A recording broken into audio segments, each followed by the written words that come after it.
Hello everyone, welcome all of you in the second preparation. In this preparation, we will see one multi-component reaction. Now, the multi-component reaction is nothing but the word multi-component indicates multi means more than two and component means reactant. When the reaction possesses more than two reactants, then it is called as a multi-component reaction.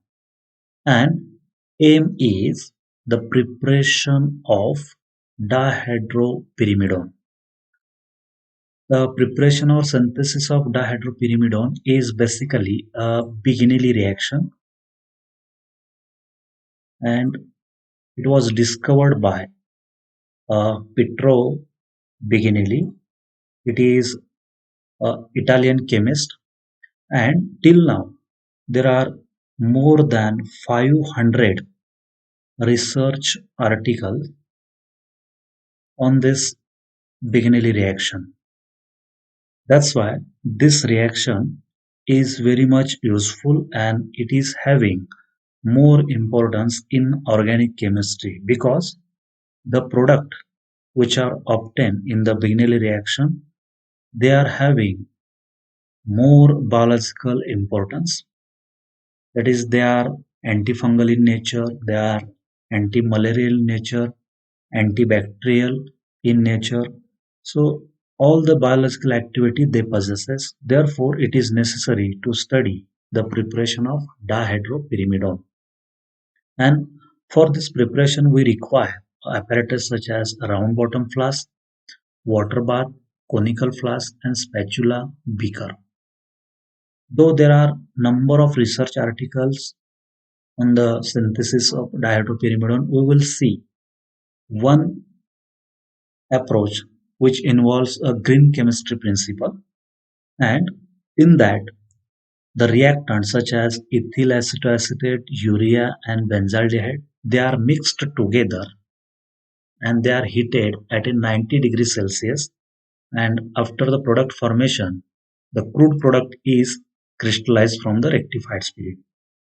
It is the green chemistry approach involved in the preparation of dihydropyrimidine. Now I will write the reaction.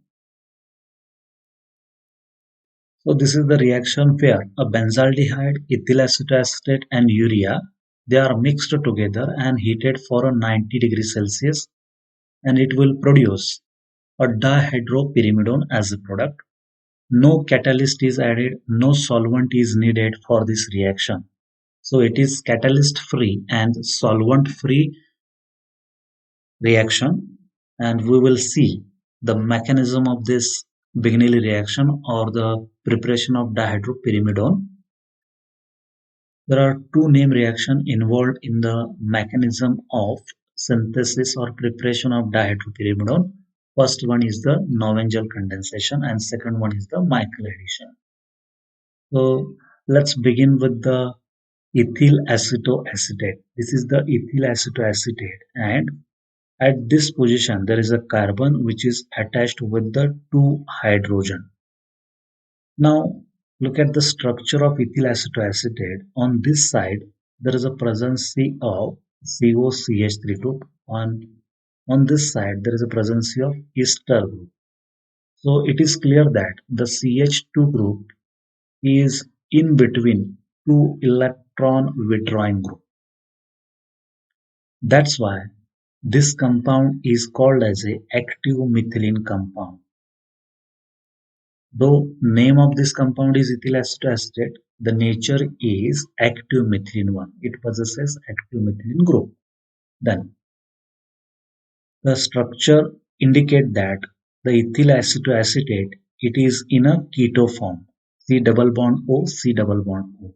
It will tautomerize into the enol form by shifting the electron from this bond to this bond, and there is a conversion of double bond oxygen into the single bond oxygen. In this way, keto form is converted into the enol form. Now there is a formation of double bond between this carbon and there is a OH group which is attached to the carbon. Now this enol form is going to react with the benzaldehyde. This is the structure of benzaldehyde. Here pH is nothing but the benzene ring. Look how the enol form reacts with the benzaldehyde. The electron from this bond will shift again here, and the electron, that is pi electron from this carbon double bond carbon, they attack on the carbonyl carbon of benzaldehyde, and there is a breaking of this pi bond between carbon double bond oxygen. Now this carbon will attack here. So there is a formation of carbon single bond carbon between this carbon and this C double bond O carbon. So we can write here the structure pH. Here there is a carbon which is attached to the hydrogen, and double bond oxygen is converted into the OH. Then this carbon is nothing but the carbon which is attached to the ester group. So it is attached to the ester group, and again there is a C double bond O CH3. Now look at the structure here. There is a presence of two hydrogen. One hydrogen is involved in the enol formation, and one hydrogen remain as it is, and it is written here. Now in the next step, what happens? There is a removal of water molecule. So water molecule is removed from this hydrogen and this OH group. In this way, dehydration occurs to form this type of alpha beta unsaturated compound. This is the alpha beta unsaturated compound. And according to the statement of Navigel condensation, active methylene compound and aldehyde, they gave a alpha beta unsaturated compound. In this way, first step is complete here. Then in the next step, this alpha beta unsaturated compound is going to add with the urea. It is the Michael addition reaction. And in the Michael addition reaction, there is an attack of this nucleophile occurs on the activated alkene. Activated alkene means that there is a carbon double bond carbon, but this carbon is again attached with the electron withdrawing group, and here on this side also electron withdrawing group. Now the electron withdrawing group, they withdraw the electron from this bond. So this carbon again withdraw the electron from this double bond, so that this carbon possesses a delta positive charge. So at this carbon there is a formation of slight delta positive charge. That's why this NH2 group attack here, then this bond will shift here, then it will shift here, and finally after Michael addition we get this type of compound. It is the Michael adduct. Now in this adduct there is a presence of NH2 C double bond ONH, and on this side there is a presence of C double bond OCH3, and finally a cyclization occurs, and in the cyclization the NH2 group again attack on this carbon with the formation of OH group. So here it is a cyclized product, but it possesses a OH group. Now in the next step, a dehydration occurs. From this carbon, the hydrogen is eliminated, and from this carbon, OH is eliminated. So dehydration occurs to give 1,4 a dihydropyrimidone as a final product. In this way, Navigel condensation, Michael addition reaction, and cyclization finally gave 1,4 dihydropyrimidone as a product. Now we will see the procedure of this preparation of dihydropyrimidone. The preparation of dihydropyrimidone is very much simple one. In this preparation, we have to use urea, ethyl acetate and benzaldehyde. Here the amount of benzaldehyde is 1.1 gram.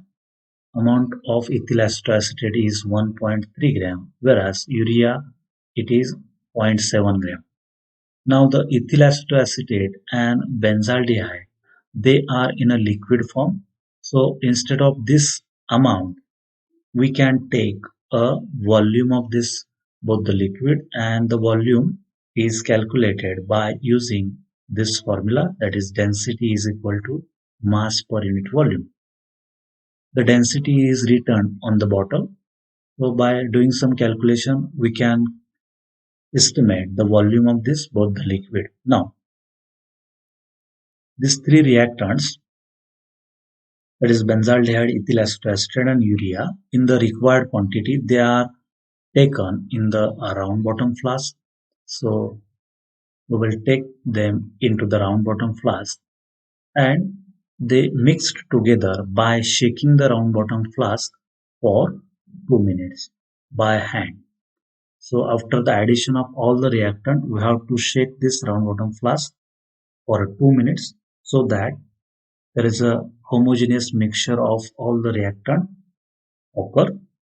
And after the shaking, we have to keep this round bottom flask on the water bath for 1 hour, and the temperature of this water bath should be on 90 degrees Celsius. So we have to heat this round bottom flask for 1 hour at a 90 degree Celsius temperature. After some time, the yellow solid is going to deposit inside the conical flask, and after 1 hour we get a conical flask with full of yellow solid. Then the conical flask is removed from the water bath and it is kept to cool.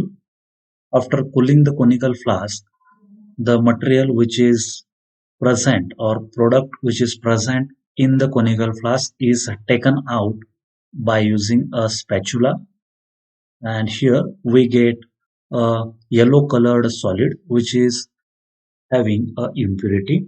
Then it is washed with the water, and then it is recrystallized from the rectified spirit, and after recrystallization we get a colorless solid. So this is the simple procedure in the preparation of dihydropyrimidine.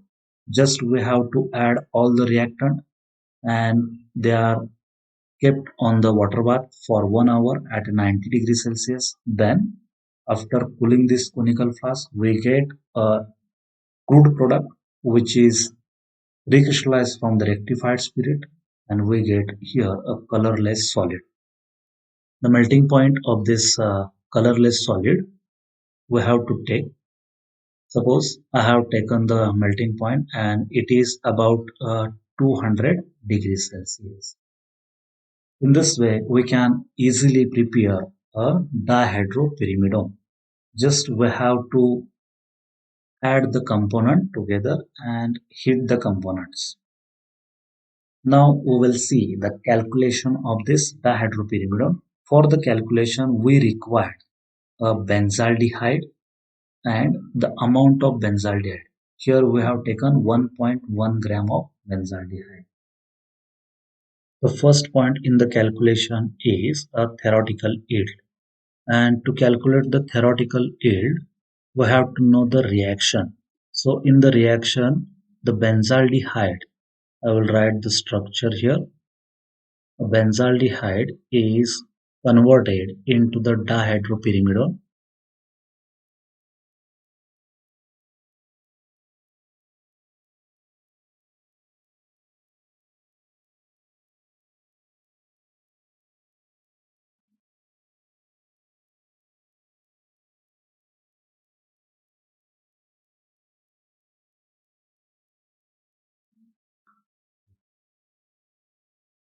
So from this reaction, it is clear that the benzaldehyde is going to convert into the dihydropyrimidones. Therefore, we will write the equation: 1 mole of benzaldehyde correspond to 1 mole of dihydropyrimidone.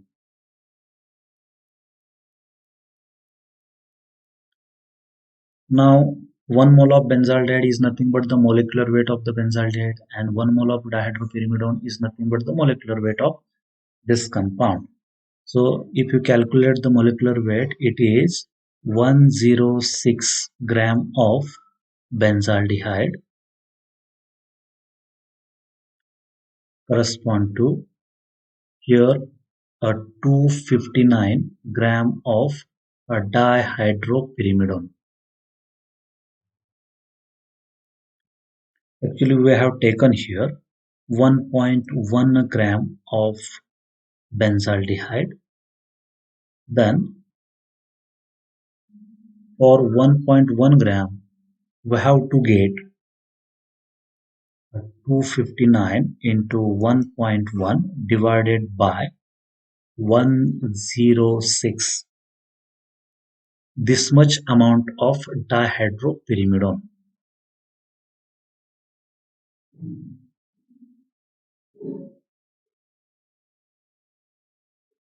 So 106 gram benzaldehyde gave a 259 gram of dihydropyrimidone. Therefore, 1.1 gram benzaldehyde should give a 259 into 1.1 divided by 106, that is a 2.687 gram of dihydropyrimidone, and it is nothing but the theoretical yield of a dihydropyrimidone. A second point in the calculation is the percentage practical yield. For that purpose, we have to take the weight of the crude product first. So the weight of crude product which is obtained in the experiment is, suppose W is equal to 1.95 gram. Now, in the theoretical yield, it is clear that a 2.687 gram dihydropyrimidone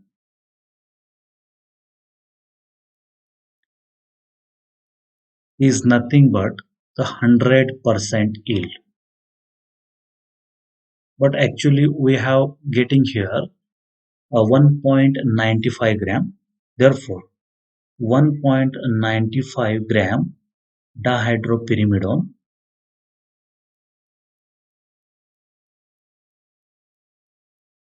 equals to 100 into 1.95 divided by 2.687.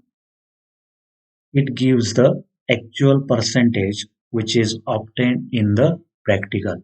So when we do the calculation, we get here a 72.57 percentage of the product.